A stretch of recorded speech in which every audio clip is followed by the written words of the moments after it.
Hi, everyone. Thank you so much for joining us this morning. Welcome back to Business First Wednesday, our monthly program on all things business related. The Business Insight Center is proud to sponsor this program along with the Small Business Development Center.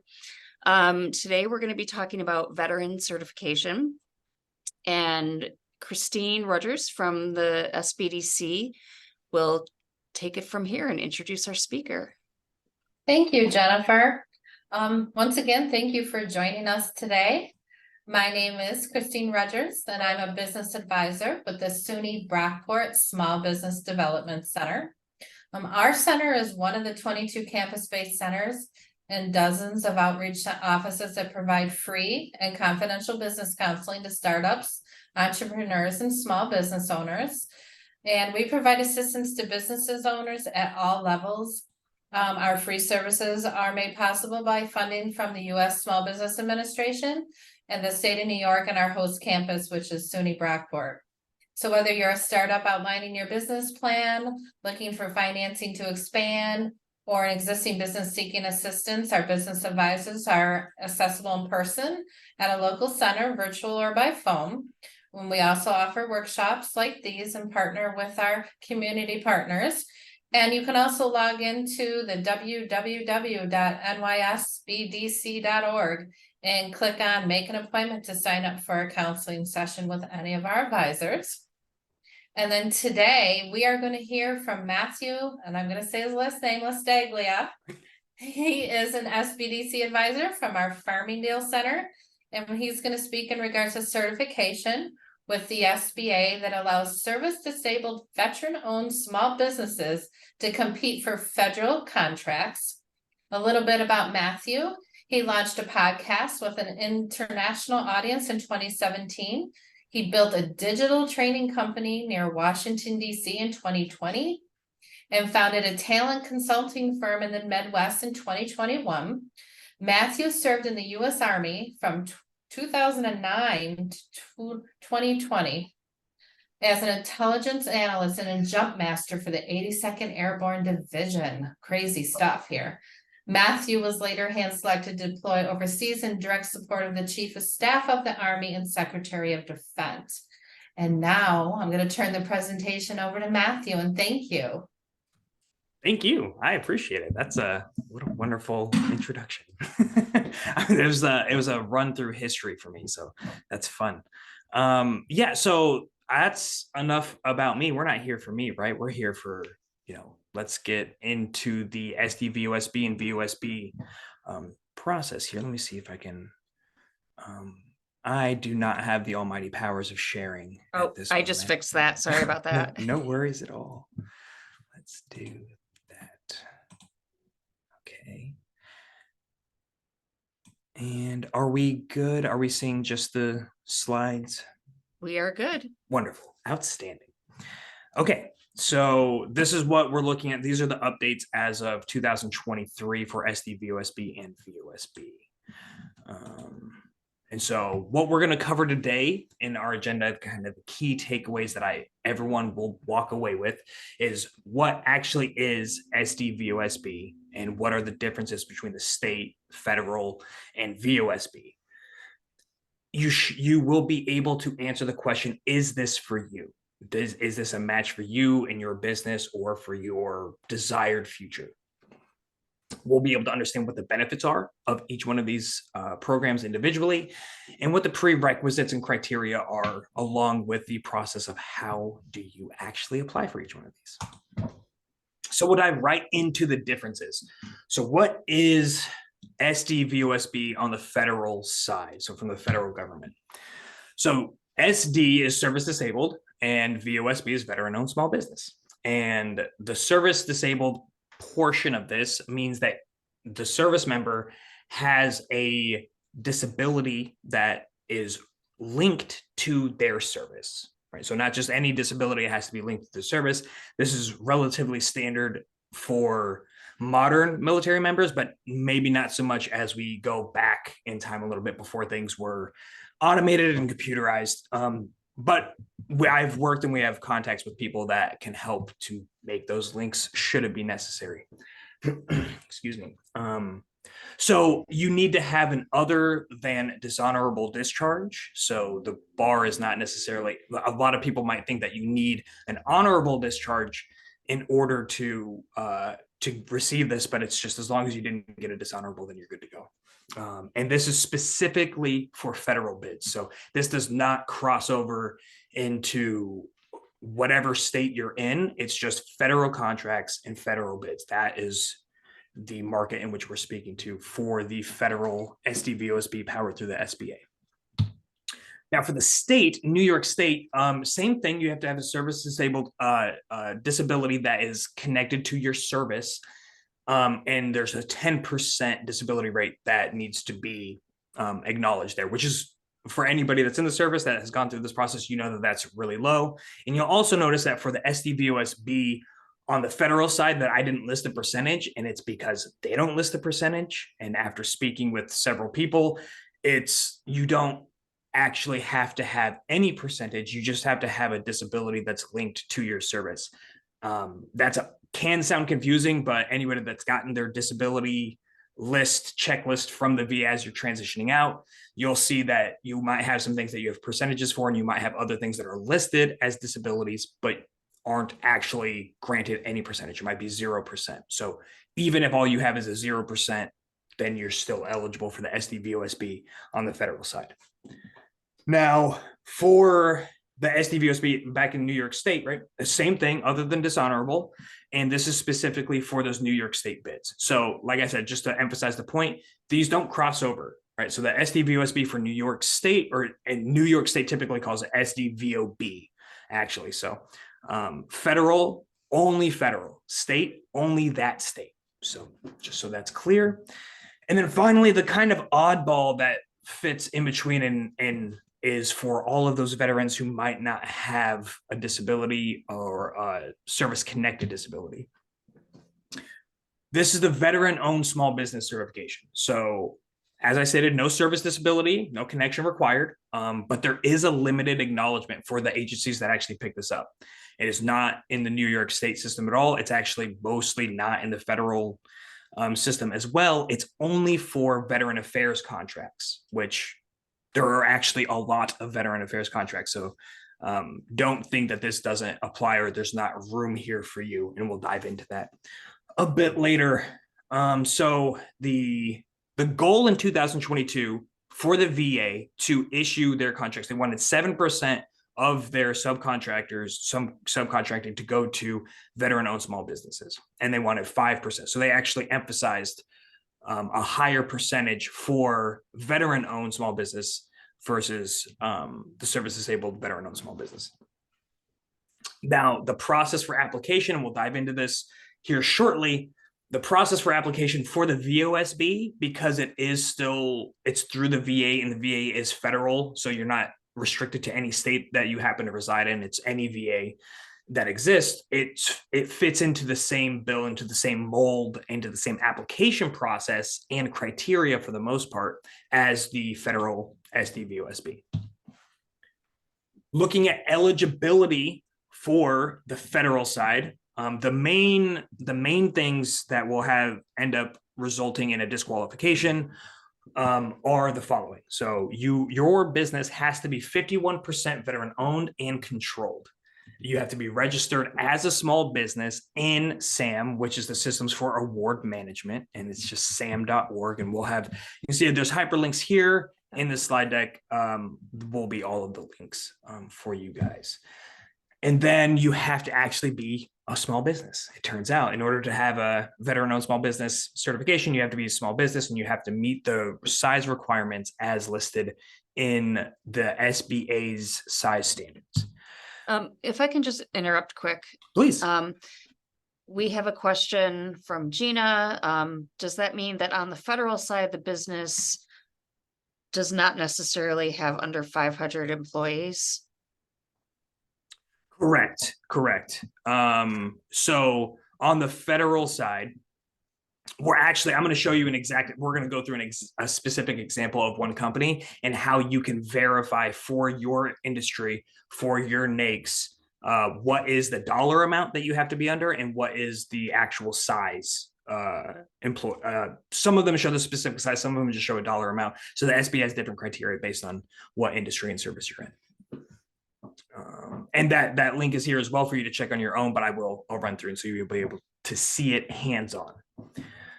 The last point of emphasis on here that I wanted to make specifically is control, right? So if we see the LLC, right, the actual operating agreement in this portion, you have company details. So you have the date, and then you have options, right? Single member, multi-member.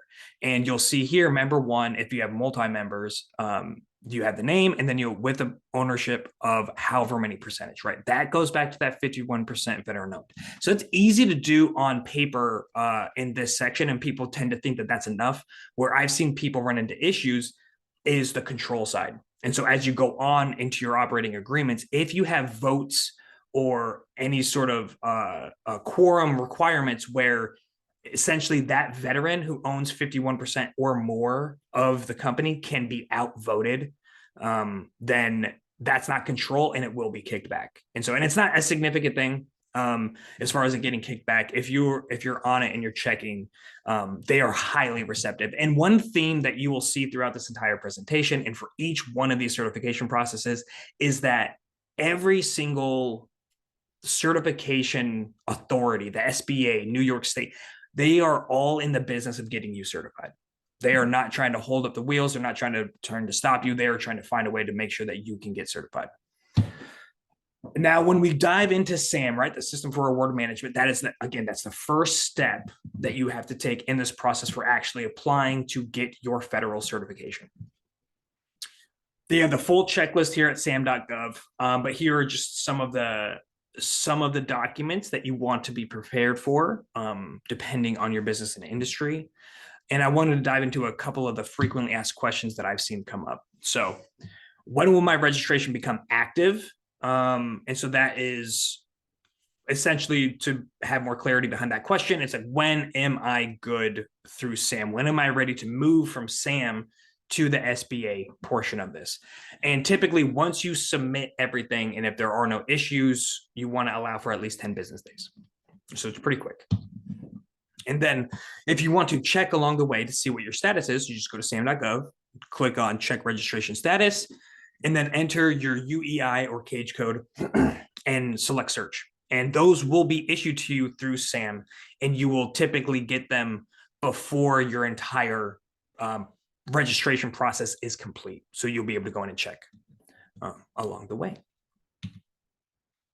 And this goes to the point, this last little bullet there goes to the point of they want to help you. So in almost every single step in every part of this, there will be a video that guides you of how specifically to do this. Naturally, you have individuals like myself, veterans who help that work for the SBDC that help veterans to go through this process. But they also, these sites, SAM and SBA have, and New York State all have videos for kind of each one of these steps and how to best navigate the system if that assistance is required. Now, like we said, we were just talking about, the question came in about size standards. So for the federal side, right, we're going to look at the size standards.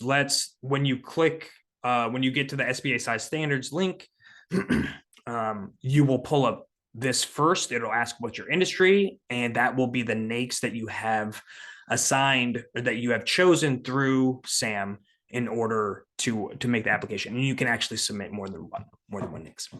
And then, so you put that NAICS into here, you hit search, right? And then let's say that you're a landscaping service, right? So you put in the NAICS for the landscaping service. That's the one that you have in SAM there. And then you check to see what the standards are. And so the size standards is $9.5 million in annual revenue. So you're good. Now, like I said, some of them give a specific employee size and some of them don't. If you have further questions about your specific industry and your business, they actually have these kind of points of contacts down here, Office of Size Standards with this information, and then you have the Office of Contracting itself there. And we can obviously help you with that as well.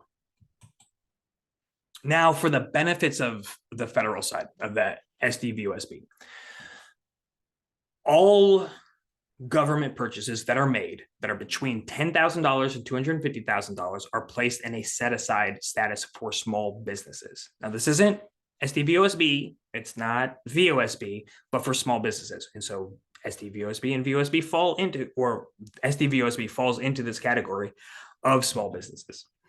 And then 3% of all federal contracting dollars spent each year is set aside specifically for those certified. And then I just pulled up an example of how much money. And so you can see 665 billion federal dollars were spent in this area for contracting, and then 3% of that should be about 20 billion. And if we look at what agencies are actually responsible for these contract dollars, you can see naturally, there's a lot of military spending, a lot of DoD spending over here. But then you have the civilian federal agencies, and all of these broken down into their different component parts. And this are different areas. It can kind of help you if you're in the stage where you're considering getting certified or considering starting your own business. And you're trying to figure out, how do I take advantage of the fact that I'm a veteran and I'm service disabled, and I want to enter an industry where they're seeking my services. Well, you can align your skills and your background and your experience with one of these different departments, and then start to do the research that we'll dive into in a little bit of how to best meet those needs. And then you can see, this is the kind of the most important point I wanted to make here, is that to promote small business participation in federal contracting, there is a government-wide goal to award about a quarter of the contract dollars to small businesses. So they are continuing to place increasing emphasis on the small business side of the contracting. Now, we talked about set aside. There's also sole source. And so I wanted to go into that really quick, just so you guys have an idea. If you're not familiar with what set aside contracts are and what sole source contracts are, this is it, right? So set aside is essentially a rule of two, right? You have to have at least two service disabled veteran small businesses who submit offers for this contract, right? If there's two, then they consider it set aside. And if the contract is at a fair market price, and it is under, like we talked about before, between that $10,000 and $250,000. If it's under $250,000, then it's automatically set aside.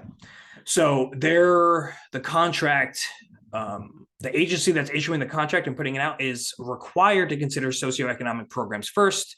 And so that is the list of categories of those populations that are receiving kind of benefits through the government contracting side, to include SDVOSB. And there's no order of preference. So they're not going to say minority-owned businesses get preference over women, who get preference over veterans. It's not the way that it works. It's who's there, right? If there's only two service-disabled veteran-owned small businesses, and then a bunch of other small businesses that don't have a preferential agreement, it's going to go to those two veterans, and then that's going to be where they conduct that comparison in that set-aside contract. For sole source, it is exactly what it sounds like. This is an award of a contract directly to a business without competition, but there are kind of high standards for this, and it's kind of hard to meet. So if there's no expectation, right, if you can go through and look at the list of SDVOSBs and people who are actually putting in contracts, or the number of SDVOSBs that are in that industry and who are submitting, if there's not two, or if there's not an expectation that there's going to be two, it can be sole source delivered directly to that SDVOSB, that business. And other considered, and but just because you are SDVOSB doesn't mean you're going to get it if this is the case. You also have to be responsible. You have to be making your claim, your bid, the amount of money that you're saying that is required for you to complete this contract is fair market price, right? You're not taking the monopolistic view where you're shooting the moon because you're the only one there. And that has actual dollar amount limitations to this. So there will not be a contract that goes for over $7 million in manufacturing it will not go into sole source, and the same thing for $4 million in all the other areas. So let's shift. That's SDVOSB federal, and we're going to shift to the state side now. So New York State you can see here on the chart, right? We have 1,062 veteran businesses certified, and that was as of 2022. So that doesn't account for anything this year. And on the list of top states, or the states that have the most veteran-owned certified businesses, New York is among the top. I don't know the exact rankings, but when I looked at the list, it was top 5 at least. So it's very impressive. The average time to render a decision when you're applying for the SDVOB in New York is 42.3 business days. And I can say if you have your paperwork in order, it's much shorter than this. The reason that it's extended to 42.3 is if it's for those businesses that apply and eventually get the certification process, but didn't have all their documents ready when they went into the application. And so you might be asking, what was the average length for the federal side? It's 90 days. But again, I've seen people get it in under a week with 2 kickbacks. And it was not, these were not exceptional cases. These were very standard run-of-the-mill cases that didn't have any sort of asterisk next to it that makes it unique for that to happen. Again, all of these agencies are in the business of getting you certified. Matthew, I hate to interrupt you, but I do have a quick question in the chat. Let's go. Is there a waiting period after certification? No, nope. Once you're certified, you're good to go. And it typically doesn't even come in any sort of fancy like seal of approval. It's just an email that says, "Hi, you're certified. Welcome to the club." And that's it. So some people frame that email and put it on their wall to say, "Yeah, look, I'm actually certified." But that's neither here nor there. But yeah, no, so no waiting period. And on that note, so once you get it, you're good for 5 years. And for the federal side, it's 3. So the SDVOSB federal is 3, but for the state, it's 5 years. And renewal for both is the same, right? So when you're up for renewal, same process, and then you're renewed for the amount of time that you were initially valid for. Now, I wanted to I actually pulled up this report, the annual report in 2022, which listed out the 98 agencies who are seeking veteran businesses to help them complete their services, and they break down the type of services that they're looking for. It's like I said, so there's 98 agencies, and they all list out kind of their priority areas that they want veteran businesses to come in and fill these gaps. So for example, I pulled out the Board of Elections. And so the priority areas for them is they would like to have furniture, supplies, equipment, and IT resellers, advertising and printing and marketing services. They want all of that. They're looking for veterans to fulfill those roles. And so it's as if you're being given the roadmap to success, right? If you have skills, if you have resources, you have the ability to put a team together around this, you can look at these different state agencies and figure out what your path is to success. They don't hide it. And again, the link to the report is in here. That you can either find by searching, you can find by getting the link through this PowerPoint with any of these, or you just contact the SBDC and we will be able to help you navigate all of that. Oh, that's not what I wanted to do. Just kidding. There we go. And there's a web portal that you can go, and this will actually show you it has the directory of SDVOBs in the state of New York, along with some of the certification process. And it's like the digital portal for SDVOBs for the state of New York. But there is actually this site for the online application process. So this is relatively new. This is less than a year old. I'd say it's probably less than 6 months old. They just put up this online application site. And so I'm going to go through that right now. And then in a little bit, we're going to look at what the original process is, which is still completely acceptable, but it was through mail. So the online application process, right here is the link. It's the ogs.ny.gov URL. So the steps, it's like I said, same but digital. So number 1, you could see here again, for every single one of these steps, when you go to this site, it has a video for exactly how to walk through this. So they're trying, they're there for you. They're doing all the work for you. You just have to show up and do it.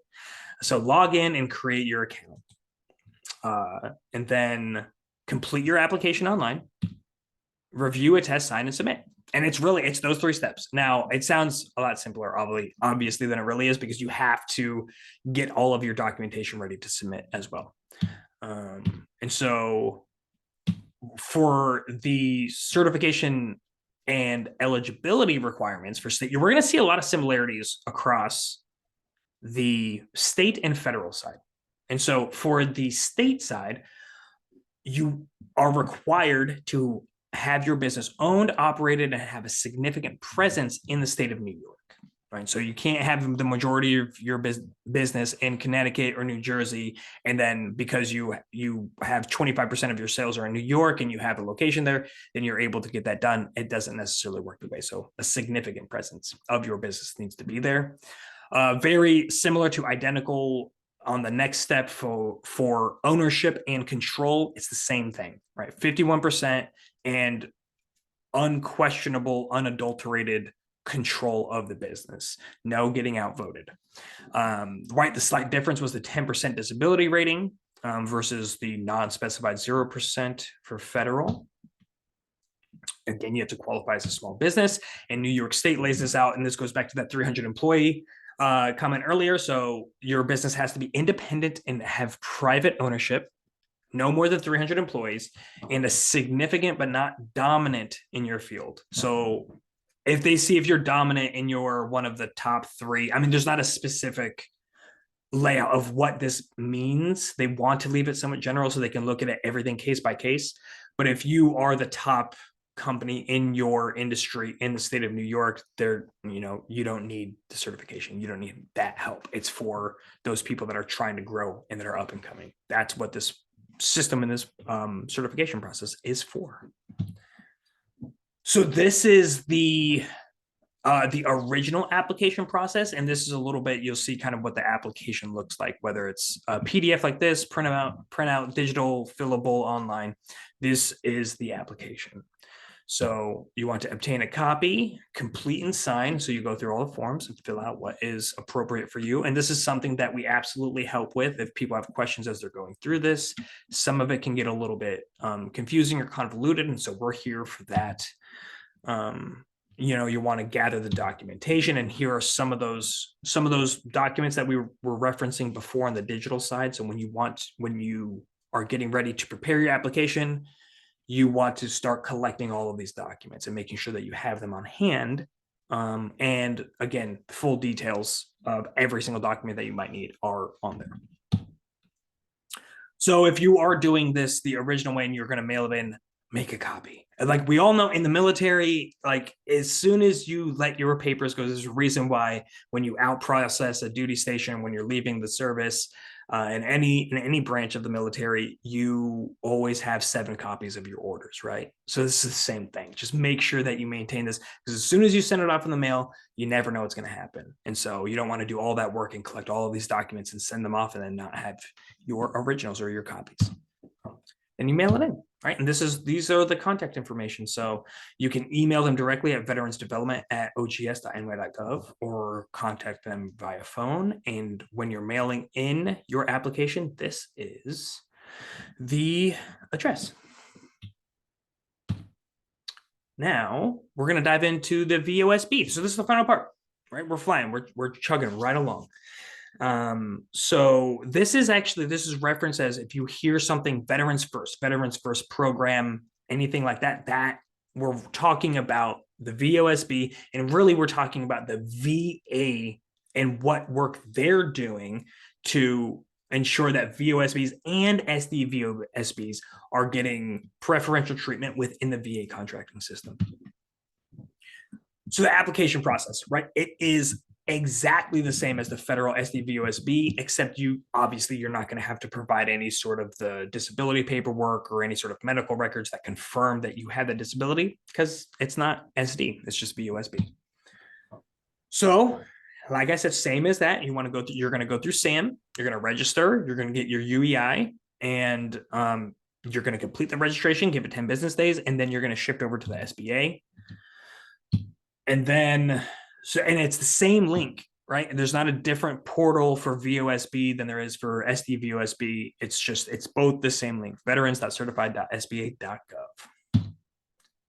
Now, The eligibility, again, is the same as federal, of course, minus the fact that you have to have a service-connected disability, right? But everything else is the same, 51% owned and controlled.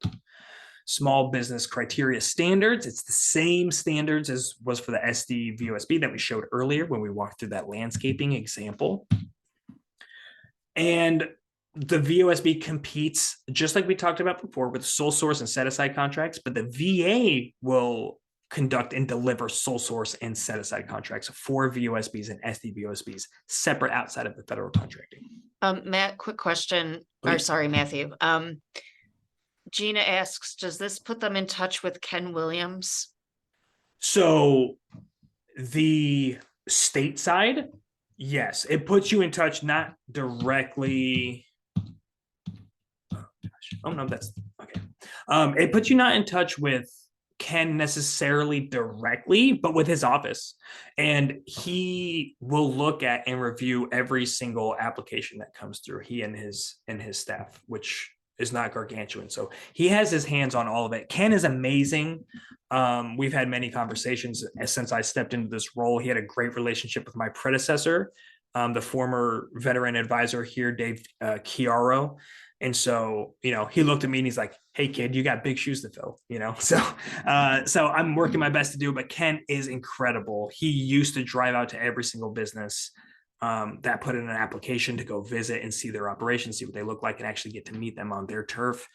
And there's been his ability to do that since COVID, and now shifting forward as the program it continues to grow and grow. It's too massive for him to be able to do that for every single one that comes through, but he does look meticulously through them, and he tries to find a way. Again, he is the leader. He is the head of the New York State certification process. He is that final authority. And I know we have a direct line here from the Farmingdale. For me, I have a direct line to him. So we are openly communicating together on a frequent basis. All right. So this last bullet here, self-certified firms. So prior to January 1st, 2023, the certification process for SDVOSBs and VOSBs actually went through the VA. The VA was the certifying official, and they shifted that to the SBA. And during that time, prior to 2023, you can also self-certify and submit your self-certification. That's no longer the case. There is no self-certification anymore, but because of this transitionary period, the VA and the SBA agreed to allow this kind of grace period through 31 December 2023. So if there's anybody that's out there that is currently certified, but you're self-certified, know that your certification is still, they're still granting it, they're still seeing it as valid through 31 December 2023. By that time, if you want your business to be considered for a renewal, then you have to submit for your renewal by that time. If you wait until after, then you're going to have to go through the process as if you were not, as if the certification had ended, because it will technically end at that time. Quick question from Patricia. Did you say that the VA can do sole source awards? Yep. Does that mean that they can award to a single SDVOSB award, or have it compete between SDVOSB companies only? Yes. Yes, that's actually, I'm going to go into that very specifically and who their priorities are. They don't have the same rules and regulations that the federal government contracting side of the house has, where when we talked about there's no priority, it's any preferred, small business category are all kind of competing generally together, but they all have different percentage rates. So, if there's a 30% minority or women-owned business that they want to see in contracting, and there's a 3% or a 7% for veterans, naturally while they say there's not a priority, there's going to be a priority because they have a higher demand. They have a higher dictate for them to follow to meet those criteria. Now the VA doesn't have any of that. They don't fall under that whatsoever, and that will be exactly here. Look at this. You guys are like reading my mind before I'm even able to talk. This is beautiful. We are in sync. So the VA priority list for granting contracts is in this order, right? Number one is SDVOSBs. Number two is VOSBs. And then 3, 8A, hub zone small businesses, and 4, we go into that kind of generalized other preference small businesses. So your SDVOSB is first, VOSB is second, and you can receive those set aside. You can compete in a set aside, or you can be granted sole source, and the criteria that existed is not the same. And here is the sole source data, right? So, right, it was different. It was 4 million for general, 7 for manufacturing, and here it's contract awards under 5 million. Fair, again, the same thing, fair and reasonable price, market price. And for VOSBs, this is available for them. So if you fit into a particular industry or a niche for this project that they're looking to have completed for this VA, and there's no SDVOSB that's available that's doing it, then you can be seen as the sole source. But there has to, for a VOSB, there has to be no SDVOSB available, because our priority list states that SDVOSBs come first. Now, the goals, the actual goals for the organization are, so fiscal year 2023, the goal is 17%, right, from the VA to make sure that at least 17% go to these businesses. And if you look historically, their goals were far less. It was like 7, 12, 13, and each time they were hitting over 20%. And 25%. So a huge percentage of their business, their contracts are going to SDVOSBs and VOSBs. Even if they don't stop once they hit their number and their requirement, they do not have the perspective of, okay, we're good, let's go find other people. They're in the business as well as finding those small businesses that are service disabled or veteran owned. And here's some of the information from the fiscal year 2019 to 2021. You can see that the small business eligible dollars, right, went 27.5, 36.9, and a little bit of dip in 2021. But the percentage of agency contract award dollars to VOSBs, right, a quarter, of a fifth, and back up to darn near a quarter again in 2021. So you're seeing these percentages stay high, and the same thing for SDVOSBs, right? Very high award rate to these groups. So you have to, if you're interested in this, VOSB, a lot of people, once they find out it's only VA, they may become a little disheartened, and they say, I don't have a disability, but I would still like to, take advantage of the fact that I was a veteran, I served my country for so long. You have the capacity to do so. The VA is more expansive than you might anticipate when it comes to awarding contracts and the type of work that's available. And you can see the full report here, right? So this is a snippet that I took from this report, and you can see we have the link for that full report there. That's 2000. That was issued, and there it is, August 26, 2022. And that wraps it up. If you please open floor, anybody that has questions. I always want to make sure, because this stuff can get a little bit complicated and complex, that we get through the meat of it quickly and we leave a fair bit of time for Q&A. So by any means, I'm at everyone's disposal. Just as an aside, if anyone is interested in the cannabis industry, service disabled veterans are one of the populations for a social equity application. So if you need more information about that, please let me know. I'm letting you know. I was not aware. Please send this to me. Sure. Any questions? That was a lot. It was great.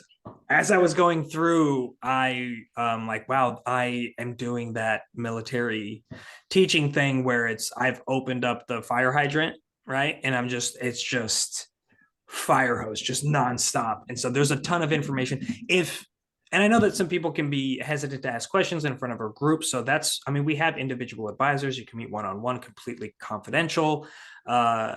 and we can talk through this and we can strategize like what makes sense for you. We can start looking at aligning your skills with the demands that are out there. You can look at those. The number one thing I would say is if you're interested at all in this is go to that New York State report where it has all 98 agencies and what they're looking for. And then you can just find what you're interested in. Maybe you start working yourself into that field or you already have experience.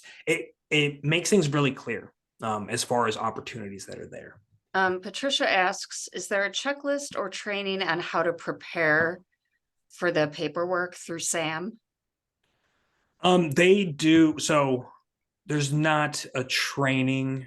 They will list what you, as you're going through the process, they'll ask you for what you need. It's no problem. It's not, you don't have to sit there and do it all in one setting. But they have, you know what they do? They have a checklist. So they don't have a training, but they do have a checklist. And that is available on SAM. So you can go there and pull it, or we can, I have them that I'm sure that I've saved 7 different copies of at this point, 7 different versions. So, but yes, it's on there. Again, they make it super easy and not all. And the thing is, they're going to list out all of the ones that are potentially there. But you might not need all of those depending on who you are, what your background is, what industry you're serving in. Do they still have those codes that you need to search SAM? Don't think so.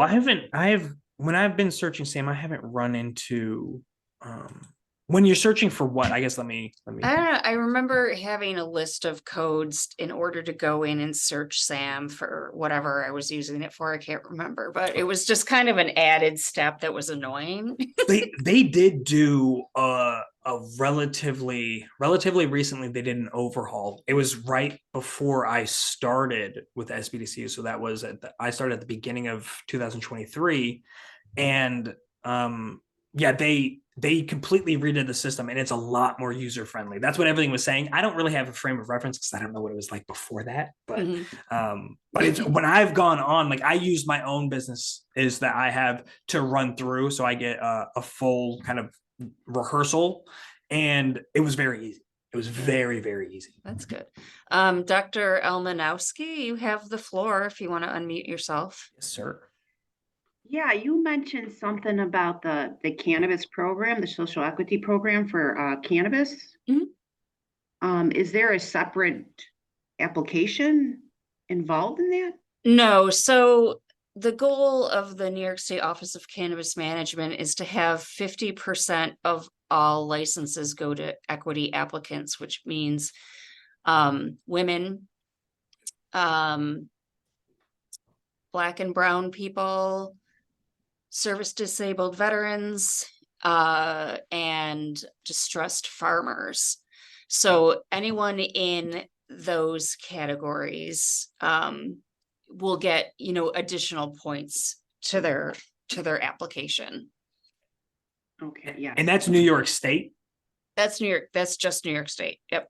That's correct. Yeah, we're held up right now, but okay. I thought you had mentioned it and there was some special application or separate from this. No, when you do the application, they're going to ask you if you fall into one of those categories. And at that time, you would say that. Thank you. Yep. And so a follow-up. Oh, I'm sorry, Jennifer. No, please, go ahead. Go ahead. I was just going to say that I've had people that I've worked with, clients that I still have, that this is a story of how kind of easy it can be to get certified even at the federal level. I had a client, one of my first clients ever, who said that he wanted to get certified on for SDVOSB, and he told me about his history of service in the military, and there was no question that he had the documents to be able to meet the disability requirements. But he didn't have, he had an LLC that was open for 2 years in one industry, and not in the industry that he was looking to start his business in, his SDVOSB packet. That's not what he wanted to do. He wanted to do something completely different. right? So it was something in retail jewelry where the LLC was at first, never operated, never opened, but he wanted to use the same one to push forward in another category. And he did. And against my advice and recommendations. So I said, you should work in an industry that you're familiar with and going into the SDVOSB, something that you have experience working. And he said, that's nice, Matt, I'm going to do this anyway. And he did, and he got certified. Very shortly, he had a couple of those kickbacks for those control efforts for the lines of control. So they did not, in their operating agreement, he could be outvoted by a majority vote, which there were 3 people in the company. And so he was only one, while he had 51% ownership. All it took was the other 2 people voting against him, and that would overrule him. And so he sent me back his contract. He asked what was wrong. I identified those points for him. He adjusted them, sent them back in, and within 2 days he was certified. So it is easy. You don't have to have tangible, like real experience in the field, which is not necessarily like the best approach. You're more likely to have success if you already have operational time in the field and doing it outside of government contracting if necessary, so that you are more successful in the contracting side of things.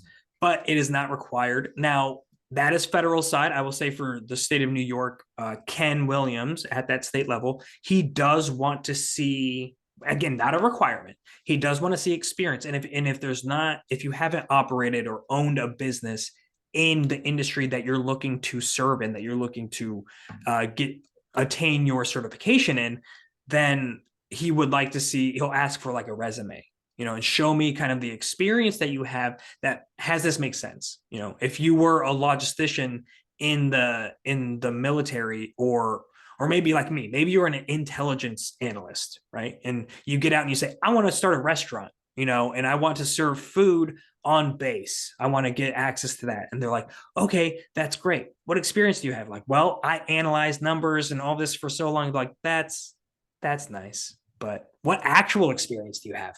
And so, and it's not to say that it's a no. Essentially, almost every packet that goes up through the state, if it's not yes, okay, let's do this, it's okay, how do we get there? Or how do we get you there?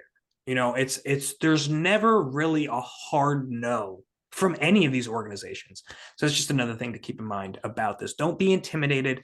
If it seems like a lot, it might be, but that's why we're here. We've done this with dozens, hundreds of clients at this point, and I'm super excited to do it with more. It's like one of my favorite things to do is to get that certification and see people break through to that next level of their business.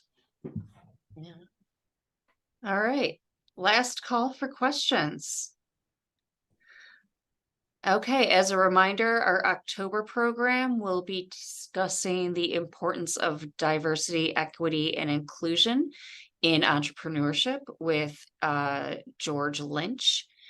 And I hope you can join us at that. It's going to be an interesting conversation. So thank you again, everyone, for joining us, and we'll hopefully see you in October. And thank you, Matthew, very much. Thank you so much. It was a lot of fun.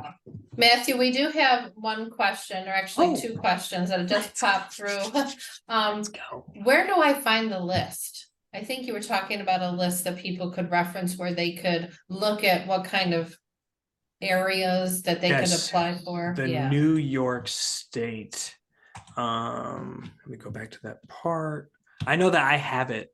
And so I can send it to you, Jennifer, and to you, Christine, more than happy. And so that if people want to make the request, however you want to handle that, I can send the actual PDF.